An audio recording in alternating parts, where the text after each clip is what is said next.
El Paso, Texas, a record increase in unauthorized arrivals along the U.S.-Mexico border and the end of Title 42 border restrictions have left local officials and volunteers worried about their ability to help the new arrivals, and migrants confused about how the looming shift in U.S. policy will affect them.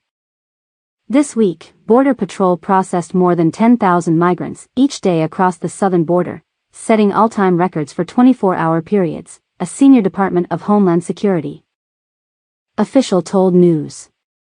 On Wednesday, more than 20,000 migrants were in Border Patrol custody, prompting officials to authorize the quick release of some migrants found not to be a threat to public safety or national security.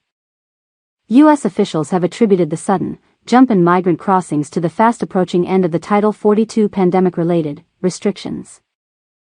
The rule has allowed U.S. border agents to cite public health concerns to quickly expel some migrants without allowing them to apply for asylum. In border cities like El Paso, which has seen hundreds of migrant arrivals daily in May, the spike in migration has even alarmed volunteers and humanitarian workers who support welcoming and helping asylum seekers. The city is also planning to convert a vacant middle school into a temporary shelter for migrants. I'm not even sure I would use the word concerned. I'm scared, said John Martin, who runs a network of shelters in El Paso. And I'm scared because of the sheer number of people that could potentially be involved.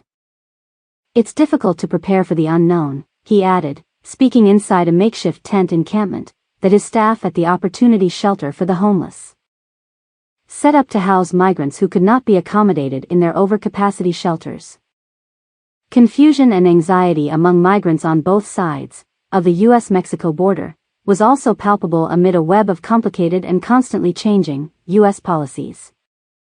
In Ciudad Juarez, Mexico, migrants living in tents and shelters are weighing whether to cross into the U.S. without authorization after Title 42, or to continue waiting for appointments to enter the U.S. legally that the Biden administration is distributing through a phone app.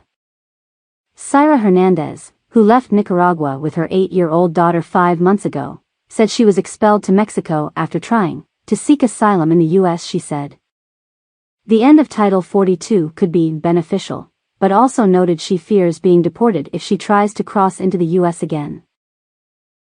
If we turn ourselves in again, they could send us right back, Hernandez said inside the Stellar shelter in Ciudad Juarez.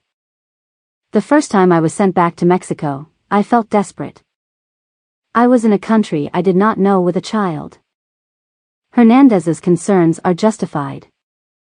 Under a policy the Biden administration plans to enact after Title 42 expires, migrants who enter the U.S. without an appointment will be ineligible for asylum if they did not first seek refuge in Mexico or another country.